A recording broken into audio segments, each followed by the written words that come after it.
where everybody's connected from this invisible. So David uses the number 4 in his handle, D4vd. He also uses it in the Itami handle.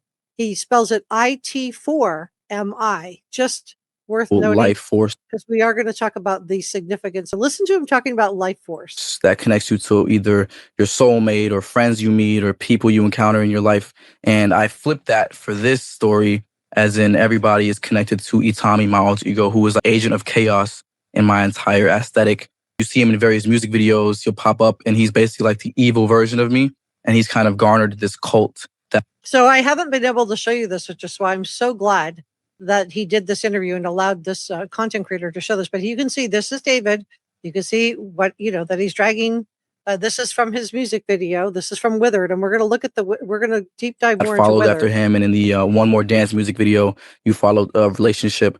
And that's his 2 accomplices, 2 people, while he's pretending that he's Tommy blindfolded, wearing that god-awful shirt, these shirts that he was selling right up until his manager probably told him not to, for $35 each. Is there more than one accomplice? Of 2 of the cult members, and they're going around with me. So right there, he says 2 of the what members?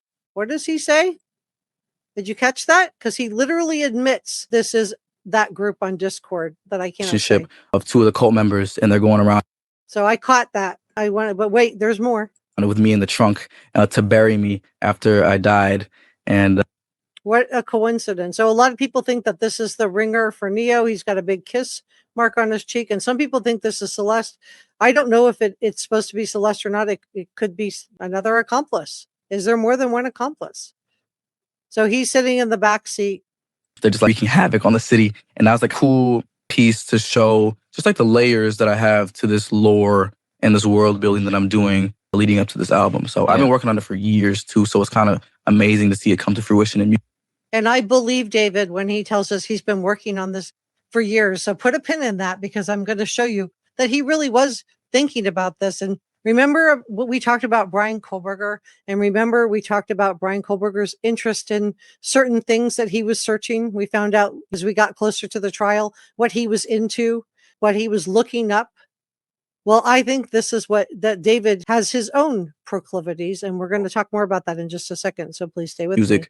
So these bigger ideas, these conceptual pieces, it was always going to be part of what you were going to do. When I wrote Itami into just existence, it was originally for a manga, because I'm big into anime and stuff like that. So I was going to make a comic book and a manga.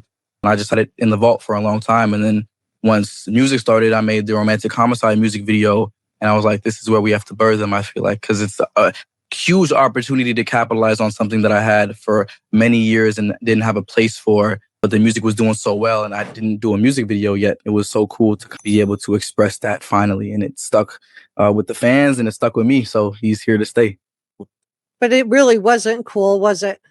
It wasn't cool, because Celeste was found in the front trunk of his Tesla. So what a coincidence.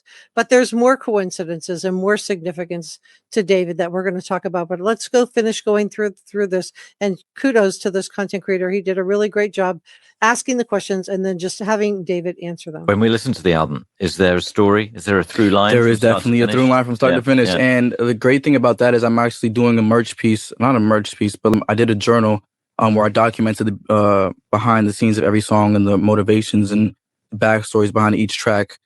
I sincerely hope that law enforcement got this journal that he was documenting his motivations and who knows what else. In detail, which is going to be released very soon.